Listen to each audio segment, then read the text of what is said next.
یەکەم ڕۆژی دەستپێکی ساڵی نوێی خوێندن لە زانکۆ پەیمانگەکانی سلێمانی بە بایکۆتکردن دەستی پێکرد.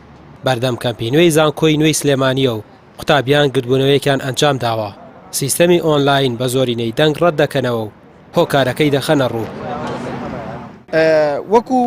وەکو کە ئاگادارین ئێمە خوێندکاران زۆر بەمان کە لە بەشە ناوخۆیەکان دەوامەکەین. ئەگەر سیستەم ئۆنلاین بێت ئەبێتە ئاوێتە و دەڵێ لە هەفتەی دوو جاردا ئێمە ئابێ بگەڕێنەوە بۆ ناو شارەکان و بگەڕێنەوە بۆ دەرەوەی شارەکان.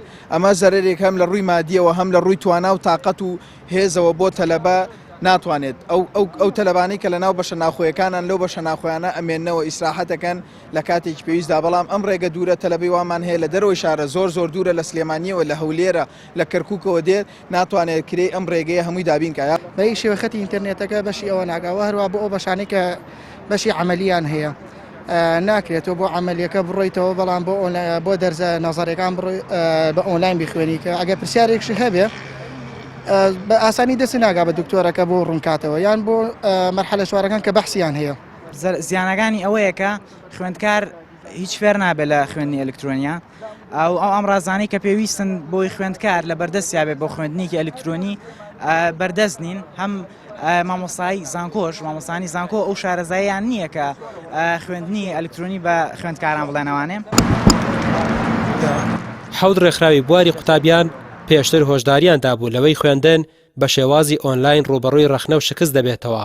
بەڵام وەزارەتی خوێندنی باڵا و پەروەردە گوێی لە داواکاریەکانیان نەگرت. جارێکی دیکە ڕێکخراوی قوتابیانی کوردستان دەڵێت کارکردن بە سیستەمی ئۆنلاین یەکسانە بە شکستی پەروەردە و فێرکردن و وەزارەتە پەیوەندیدارەکان هەڵە دەکەن لە کارکردن بە سیستەمی ئۆنلاین.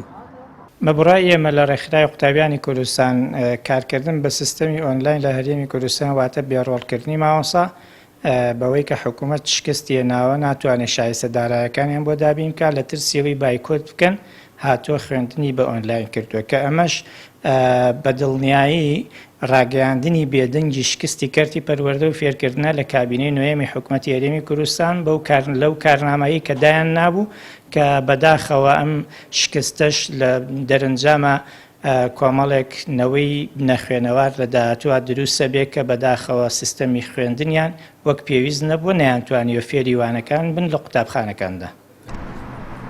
بەشێک لە قوتابیان دەڵێن قوتابی پارەی گیرفانی خۆی پێنیە، پارەی ئینتەرنێت و موبایل و ئایپاد لەکوێ دەست بخات. حکوومەت کاتێک موچەی بە خێوکەرەکانیان نادات و ئیش و کاری پێویستیش نەماوە چۆن دەکرێت ئەم بارگرانیە بخرێتە سەرشانی قوتابی. بۆیە ئەوان هەر لە سەرەتای دەستپێکی ساڵی نوێی خوێندنەوە بایکۆتیان دەست پێ کرد تا ئەو کاتەی سیستەمی ئۆنلاین هەڵدەوەشێتەوە.